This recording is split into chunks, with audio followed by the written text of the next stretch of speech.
அனைவருக்கும் என்னுடைய அன்பு வணக்கம். புகைப்பிடித்தல் உடல்நலத்துக்கு கேடு, தீங்கு விளைவிக்கும் அப்படின்னு எத்தனை விளம்பரங்கள் பார்த்தாலும், சிகரெட் பாக்கெட்லே இருந்தாலும் இந்த சிகரெட்டை நம்மளால் ஏன் நிறுத்த முடியல? எந்த காரணத்தால் நம்ம சிகரெட் பிடிக்க ஆரம்பித்தோம்? இந்த சிகரெட் பிடிச்சா உயிர் கொள்ளக்கூடிய வகையில் நமக்கு ஆபத்து இருக்குது அப்படின்னா, இந்த சிகரெட் என்ன மாதிரியான வேதிப்பொருட்களை கொண்டு உருவாக்குறாங்க? இந்த சிகரெட்டை நிறுத்துவதற்கு என்ன மாதிரியான வழிமுறைகள் இருக்குது? நான் உங்கள் சீனிவாசன் தமிழ்ச்செல்வி மணி. இந்த அளவுக்கு ஆபத்தான சிகரெட் பற்றிய வரலாறும், இந்த சிகரெட்டை பற்றி பல்வேறு சுவாரஸ்யமான விஷயங்களும் இந்த வீடியோவில் தெரிஞ்சுக்க போகிறோம். வீடியோவை ஸ்கிப் பண்ணாமல் கடைசி வரைக்கும் பாருங்கள். இது வரைக்கும் இந்த சேனல் நீங்கள் சப்ஸ்கிரைப் பண்ணாமல் இருந்தீங்கன்னா உடனே சப்ஸ்கிரைப் பண்ணுங்கள். மேலும் பக்கத்தில் ஒரு பெல் ஐக்கான் இருக்கும், அந்த பெல் ஐக்கானும் ப்ரெஸ் பண்ணுங்கள். நான் கொடுக்குற ஒவ்வொரு வீடியோவும் உங்களுக்கு உடனடியாக நோட்டிஃபிகேஷனாக வந்துடும். முதல்ல இந்த சிகரெட்டை எப்படி நம்ம பிடிக்க ஆரம்பிச்சிருப்போம், அதுக்கான காரணிகள் என்னென்ன இருக்கும் அப்படின்னு தெரிஞ்சுக்கலாம். முதல் விஷயமா என்ன சொல்கிறாங்க அப்படின்னா, நீங்கள் முதல் டைம் சிகரெட் பிடிக்க போகிறீங்க அப்படின்னா உங்களுடைய சம வயதினர் ஆல்ரெடி சிகரெட் பிடிச்சிருப்பாங்க. அந்த நட்பு வட்டாரத்துக்குள்ளே நீங்கள் இருக்கும்போது கூட இருக்கிறோமே சிகரெட் பிடிக்கணும் அப்படின்னு ஒரு அழுத்தத்தாலே நீங்கள் சிகரெட் பிடிக்க ஆரம்பிச்சிருக்கலாம். இரண்டாவது காரணமாக சினிமா, ஊடகம் இது போல் விஷயங்களில் சிகரெட் பிடிக்கிறது ஒரு ஸ்டைலாகவும், ஒரு கெத்தாகவும், ஒரு கம்பீரமாகவும் காட்டப்படுவதால் சிகரெட் பிடிச்சா நாமளும் கெத்தாக கம்பீரமாக இருப்போம் அப்படின்ற ஒரு மாய உணர்வால் நீங்கள் சிகரெட் பிடிக்க ஆரம்பிச்சிருக்கலாம். உங்கள் வீட்டில் இருக்கக்கூடிய உங்கள் பெற்றோர்கள், உங்கள் தாத்தா பாட்டி, அக்கா, மாமா இவங்க யாராவது ஒருத்தர் சிகரெட் பிடிக்கிறத பார்த்து அவங்களுடைய ஸ்டைலில் இம்ப்ரெஸ் ஆகி அதனால் கூட நீங்கள் சிகரெட் பிடிக்க ஆரம்பிச்சிருக்கலாம். களவும் கற்றுமர அப்படின்னு ஒரு பழமொழி இருக்குது. அதன் அடிப்படையில் இது எப்படி தான் இருக்கும் அப்படின்னு ட்ரை பண்ணி பார்க்கலாமே அப்படின்னு ட்ரை பண்ணி அதுவே ஒரு பழக்கமாக மாறுவதற்கும் வாய்ப்புண்டு. ஒரு சிலர் தன்னுடைய பதட்டத்தையும் மன அழுத்தத்தையும் குறைக்கவும் சமாளிக்கவுமே சிகரெட் பிடிக்க ஆரம்பிச்சிருப்பாங்க. இதுவும் ஒரு காரணமாக சொல்லப்படுது.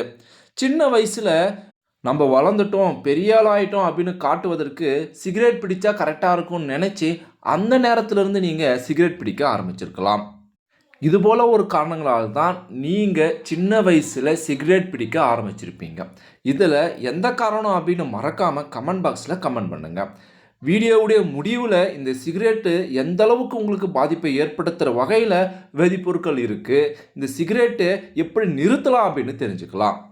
சிகரெட் பிடிக்க ஆரம்பிச்சிட்டிங்க, ஆனால் தொடர்ந்து நம்ம ஏன் சிகரெட் பிடிச்சிட்டே இருக்கோம்? இந்த சிகரெட் பிடிக்கணுன்ற ஒரு எண்ணம் ஏன் வந்துகிட்டே இருக்குது? அப்படி நம்ம மூளைக்குள்ளே என்ன மாதிரியான விஷயங்கள் இந்த சிகரெட் பிடிக்கணும் அப்படின்ற ஒரு உணர்வை, நினைவை தூண்டிக்கிட்டே இருக்குது அப்படின்னா, சிகரெட்டில் இருக்கக்கூடிய பல்வேறு வேதிப்பொருட்களை அதிகமாகவும் முக்கியமான ஒரு வேதிப்பொருளாக நிக்கோட்டின் அப்படின்னு சொல்லக்கூடிய ஒரு வேதிப்பொருள் இருக்குது. நம்ம சிகரெட் பிடிச்ச கொஞ்ச நேரத்தில் இந்த நிக்கோட்டின்ற வேதிப்பொருளானது நம்ம மூளைக்கு போய் சேர்ந்துருமா. இது என்ன பண்ணும் அப்படின்னா, மூளையில் இருக்கக்கூடிய டோப்பமைன் அப்படின்ற ஒரு மகிழ்ச்சி, சந்தோஷ ஹார்மோனை உற்பத்தி செய் அப்படின்னு மூளைக்கு இன்ஸ்ட்ரக்ஷன் கொடுக்குமா, மூளையை தூண்டுமா. அதனால அந்த மூளை என்ன பண்ணுன்னா, நம்மளை சந்தோஷப்படுத்தக்கூடிய ஹாப்பி ஹார்மோன் அப்படின்னு சொல்லக்கூடிய டோப்பமைனை வெளியிடும்.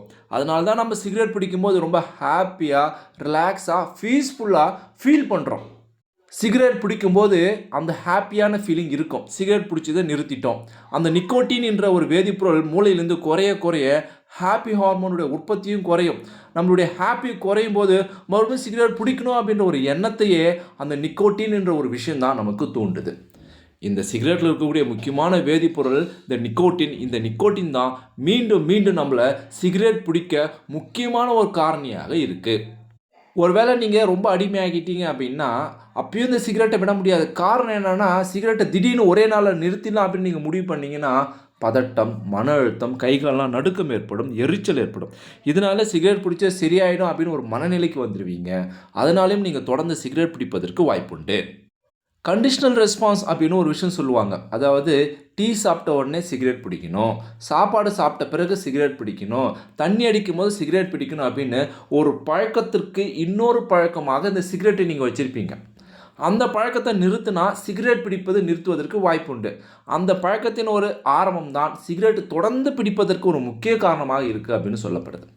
இதுபோல் காரணங்களால் தான் உங்களால் சிகரெட்டை இன்னும் நிறுத்த முடியல அப்படின்னு ஆராய்ச்சியாளர்கள் சொல்கிறாங்க. இந்த சிகரெட்டில் என்ன மாதிரியான வேதிப்பொருட்கள் மூலப்பொருட்களை போட்டு தயாரிக்கிறாங்க? சிகரெட்டில் இருக்கக்கூடிய ஒரு முக்கிய வேதிப்பொருள் மூலப்பொருள் என்னன்னு பார்த்தீங்கன்னா புகையிலை. அந்த புகையில இருக்கக்கூடிய முக்கியமான ஒரு வேதி ரசாயனம் என்னன்னு பார்த்தீங்கன்னா நிக்கோட்டின். இதை தவிர்த்து வேறு என்ன மாதிரியான வேதிப்பொருட்கள் இருக்குது அப்படின்னா தார். நம்ம ரோடுக்கு போடுறாங்க இல்லையா தார், அந்த வேதிப்பொருள் இந்த சிகரெட்டில் இருக்குது. கார்பன் மோனாக்சைடு, நம்ம வண்டி ஓட்டும் போது வண்டியிலேருந்து வெளிவரக்கூடிய புகை இருக்குது இல்லையா, அந்த கார்பன் மோனாக்சைடும் இந்த சிகரெட் தயாரிக்கக்கூடிய பொருளில் இருக்குது அப்படின்னு சொல்கிறாங்க. ஃபார்மிலாய்டு அப்படின்னு சொல்லக்கூடிய ஒரு வேதிப்பொருள், இது எங்கே பயன்படுது அப்படின்னா இறந்த உடலை பாதுகாக்கக்கூடிய ஒரு வேதிப்பொருள் தான் இந்த ஃபார்மிலாய்டு. இந்த ஃபார்மிலாய்டும் சிகரெட் தயாரிக்கக்கூடிய ஒரு முக்கிய வேதிப்பொருளாக சொல்கிறாங்க. அப்புறம் சைனைட், விஷவாயு. விஷவாயு உற்பத்தி செய்யக்கூடிய இந்த சைனைடும் இந்த சிகரெட் உற்பத்தியில் பயன்படுத்துகிறாங்க. எளிய கொள்ள பயன்படக்கூடிய ஆசினிக் அப்படின்னு சொல்லக்கூடிய ஒரு விஷமும் வேதிப்பொருளும் இந்த சிகரெட் தயாரிப்பில் பயன்படுத்துகிறாங்க. நாம் பயன்படுத்தக்கூடிய பேட்டரி, இதை தயாரிக்க தேவைப்படும் முக்கிய வேதிப்பொருளான கேட்மியம், இந்த கேட்மியமும் சிகரெட் உற்பத்தியில் பயன்படுத்தப்படுது. வீட்டு பாத்ரூம் க்ளீன் பண்ணக்கூடிய, டாய்லெட்டை க்ளீன் பண்ணக்கூடிய பொருளில் பயன்படுத்தக்கூடிய முக்கிய வேதிப்பொருளான அமோனியா இந்த சிகரெட் உற்பத்தியில் பயன்படுத்துகிறாங்க. நாம் புகைக்கக்கூடிய இந்த சிகரெட்டில் என்னென்ன வேதிப்பொருட்கள் இருக்குது அப்படின்னு தெரிஞ்சுக்கிட்டோம். இந்த வேதிப்பொருட்களான ஒரு கலவை தான் நம்ம சிகரெட்டாக தினமும் இழுத்துட்ருக்கோம். இந்த வேதிப்பொருட்கள் என்ன மாதிரியான தீங்கை ஏற்படுத்தும் அப்படின்னா முதல்ல சொல்லக்கூடிய நிக்கோட்டின், இது மூளையினுடைய செயல்பாட்டில் இருக்கக்கூடிய ஹாப்பி ஹார்மோன் டோபமைனை உற்பத்தி செய்ய தூண்டுது.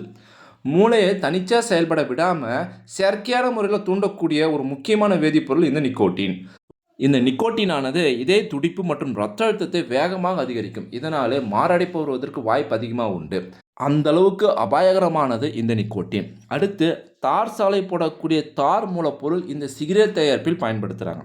இது நுரையீரலுக்குள் சென்று விட்டால் அங்கே போய் ஒட்டிக்கும். அதனால் சுவாச பாதையில் தடை ஏற்படும். இந்த தாரானது நுரையீரலை புற்றுநோய் உண்டாக்கும் அப்படின்னு சொல்கிறாங்க. அடுத்து கார்பன் மோனாக்சைடு, இது இரத்தத்தில் உள்ள ஆக்சிஜன் அளவை குறைச்சிடும். மேலும் இதயம் அதிகமாக வேலை செய்ய வேண்டியிருக்கும். இதனால் இதய நோய், மாரடைப்பு போன்ற அபாயகரமான ஒரு சூழ்நிலையை இந்த கார்பன் மோனாக்சைடு உருவாக்கும். இறந்த உடலை பாதுகாக்க பயன்படுத்தக்கூடிய வேதிப்பொருள் ஃபார்மிலாய்டு. இந்த ஃபார்மிலாய்டு சிகரெட் தயாரிப்பில் பயன்படுத்துகிறாங்க.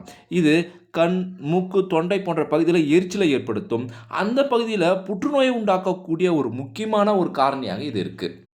விஷவாழ்வை உருவாக்கக்கூடிய சயனைடு, இந்த சயனைடானது நம்மளுடைய தொண்டையில், நுரையீரலில், சுவாச பாதையில் சளி இருந்துச்சு அப்படின்னா நம்ம உடம்புல இருக்கக்கூடிய பாதுகாப்பு அமைப்பு அதை வெளியேற்றிடும். ஆனால் இந்த சைனைடானது அந்த பாதுகாப்பு அமைப்பையே வேலை செய்ய விடாமல் தடுத்துடும் அப்படின்றாங்க. இதனால தான் சிகரெட் பிடிக்கிறவங்க டிபியில் இரும்புகிற மாதிரி ரொம்பவும் ஆழமாக பயங்கரமாக இரும்புவாங்க. ஆர்சினிக் போன்ற எளிய கொள்ளக்கூடிய விஷத்தன்மை கொண்ட இந்த கெமிக்கலானது மிக வீரிய விஷயமாக புற்றுநோயை உண்டாக்கும். கேட்மியம், பேட்டரியில் பயன்படுத்தக்கூடிய இந்த வேதிப்பொருளானது நுரையீரல் மற்றும் சிறுநீரகங்களில் பாதிப்பை ஏற்படுத்தும். பாத்ரூம் கழுவ பயன்படுத்தக்கூடிய பெனாயில், டெட்டாயில், ஆசிட், அதில் பயன்படுத்தக்கூடிய அமோனியா, இதுவும் சிகரெட்டில் பயன்படுத்துகிறாங்க. இது நிக்கோட்டினை வேகமாக வேலை செய்ய வைப்பதற்கு உறுதுணையாக இருக்குது. சிகரெட்டை ஏன் பிடிக்க ஆரம்பித்தோம், சிகரெட்டை எதனால் நிறுத்த முடியல, சிகரெட் பிடிச்சா என்ன மாதிரியான பாதிப்புகள் வருது, அதில் இருக்கக்கூடிய மிக மோசமான வேதிப்பொருட்கள் என்ன அப்படின்னு தெரிஞ்சுக்கிட்டோம். இப்போ சிகரெட் நிறுத்தணும் அப்படின்னு நம்ம முடிவு பண்ணிட்டோம் அப்படின்னா அதுக்கான வழிமுறைகள் என்ன அப்படின்னு முதல் தெரிஞ்சுக்கணும். முதல் விஷயம், நம்ம சிகரெட் பிடிக்க ஆரம்பித்த முதல் காரணமே பார்த்திங்கன்னா சம வயது உள்ள நண்பர்கள் சிகரெட் பிடிக்கிறத பார்த்து நம்ம சிகரெட் பிடிக்க ஆரம்பித்தோம். அவர்களுடைய நட்பையும் அவர்களுடைய உறவையும் நீங்கள் நிறுத்தணும். இதை நீங்கள் செஞ்சாலே அடுத்த கட்டமாக நீங்கள் சிகரெட் பிடிப்பதை குறைச்சிடுவீங்க. காபி, டீ குடித்தோடனே நீங்கள் சிகரெட் பிடிக்கக்கூடிய பழக்கம் இருந்துச்சு அப்படின்னா அந்த சிகரெட் பிடிக்கக்கூடிய பழக்கத்திற்கு பதிலாக ஒரு சாக்லேட்டையோ, ஒரு ஜூஸையோ, ஒரு தண்ணியோ குடிக்கக்கூடிய பழக்கத்தை நீங்கள் கடைபிடிக்க ஆரம்பிச்சிங்க அப்படின்னா சிகரெட் பிடிக்கிறத நீங்கள் படிப்படியாக நிறுத்திடலாம். சிகரெட் பிடிக்கணும் அப்படின்னு ஒரு எண்ணம் வரும்போது ஒரு 10 நிமிஷம் நீங்கள் வெயிட் பண்ணி சிகரெட் பிடிக்கக்கூடாது அப்படின்னு மனசில் ஸ்ட்ராங்காக நினச்சிங்கனாலே சிகரெட் பிடிக்கிறத நீங்கள் நிறுத்திடலாம் அப்படின்னு சொல்கிறாங்க. மேலும் ஆழமான மூச்சு பயிற்சி நீங்கள் செய்ய ஆரம்பிச்சிங்கனாலும் கூட சிகரெட் பிடிக்கிறத நிறுத்திடலாம் அப்படின்னு சொல்லப்படுது. எப்பெல்லாம் சிகரெட் பிடிக்கணும் அப்படின்னு ஒரு எண்ணம் வருதோ அப்பெல்லாம் ஒரு டம்ளர் தண்ணியோ அல்லது பழ ரசத்தையோ நீங்கள் சாப்பிட ஆரம்பிச்சிங்க அப்படின்னா அது உடலுக்கும் நல்லது, சிகரெட் பிடிக்கக்கூடிய பழக்கத்தையும் நிறுத்தும் அப்படின்னு சொல்லப்படுது. ஒரு சிலர் சிகரெட் பிடிக்கக்கூடிய பழக்கத்தை தவிர்ப்பதற்காக வேற ஒரு நல்ல பழக்கத்தை கடைபிடிப்பாங்க. புத்தகம் படிப்பது, டிவி பார்ப்பது, மொபைல் நோண்டுவது, ஏதாவது ஸ்நாக்ஸ் சாப்பிடுவது. இதுபோல பழக்கங்கள் கூட புகைப்பிடிக்கக்கூடிய பழக்கத்தை நிறுத்துவதற்கு உறுதுணையாக இருக்கும். இந்த சிகரெட்டை நிறுத்துவதற்கு மருத்துவ உதவி மற்றும் மாற்று சிகிச்சையாக நிக்கோட்டின் ரீப்ளேஸ்மெண்ட் தெரப்பி அப்படின்னு சொல்கிறாங்க. அதாவது நிக்கோட்டின் கம், நிக்கோட்டின் பேச்சஸ், லோஜன்கள் இதெல்லாம் நம்ம பயன்படுத்தணும் அப்படின்னா இதில் நச்சுப் பொருட்கள் இல்லாமல் நம்ம நிக்கோட்டினை உடலுக்கு எடுத்துக்கொண்டால் இது ஓரளவுக்கு விஷத்தன்மை வாய்ந்த சிகரெட்டிலிருந்து உங்களுக்கு பாதுகாப்பு அளிக்கும். இதுபோல் விஷயங்கள் நம்ம தொடர்ந்து செய்யும்போது நம்ம உயிரை கொள்ளக்கூடிய இந்த புகைப்பழக்கத்தை நாம் முற்றிலுமாக நிறுத்திடலாம்.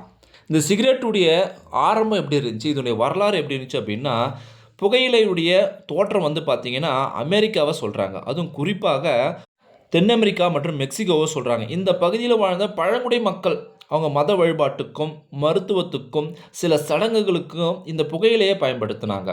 நாளடைவில் இதை சிகரெட்டாக மாறி நம்ம பயன்படுத்த ஆரம்பிச்சிட்டோம். 19ஆவது நூற்றாண்டில் கிரிமியன் வார் 1853 1856 இந்த போரின் போது பிரிட்டிஷ் மற்றும் பிரெஞ்சு வீரர்கள் இந்த சிகரெட் பிடிக்கக்கூடிய பழக்கத்தால் அங்கே இருக்கக்கூடிய மக்கள் அந்த பழக்கத்தை தீவிரமாக கண்டுபிடிச்சிட்டாங்க.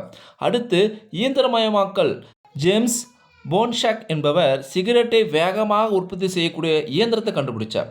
ஒரு நாளைக்கு 40,000 சிகரெட் உற்பத்திக்கு பதிலாக 40 லட்சம் சிகரெட்டுகளை தயாரிக்கக்கூடிய இயந்திரத்தை அவர் கண்டுபிடிச்சார்.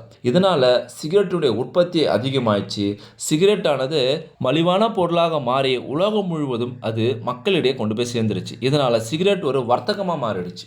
இதனால தான் சிகரெட்டு வேகமாக மக்களிடையே பரவி மக்கள் சிகரெட்டுக்கு அடிமையானாங்க. நான் சொன்ன தகவல் உங்களுக்கு ரொம்பவும் பயனுள்ளதாக இருந்திருக்கும் அப்படின்னு நான் நினைக்கிறேன். நீங்கள் சிகரெட் பிடிக்கக்கூடிய நபராக இருந்தீங்க அப்படின்னா எத்தனை வருடம் சிகரெட் பிடிக்கிறீங்க அப்படின்னு மறக்காமல் கமெண்ட் பாக்ஸில் கமெண்ட் பண்ணுங்கள். உங்கள் உறவினர்கள் நண்பர்கள் யாராவது சிகரெட் பிடிக்கிறத நிறுத்தணும் அப்படின்னு நினைக்கிறாங்க, இந்த சிகரெட்டை பற்றி தெரிஞ்சுக்கணும் அப்படின்னு நினைக்கிறாங்க அப்படின்னா இந்த வீடியோவை அவங்களுக்கு ஷேர் பண்ணலாம். மறக்காமல் நம்மளுடைய டி தமிழ் டெக்னாலஜி சேனலை சப்ஸ்கிரைப் பண்ணுங்கள், லைக் பண்ணுங்கள். மீண்டும் அடுத்த ஒரு சுவாரஸ்யமாக சந்திப்போம். தேங்க்யூ ஃபார் வாட்சிங்.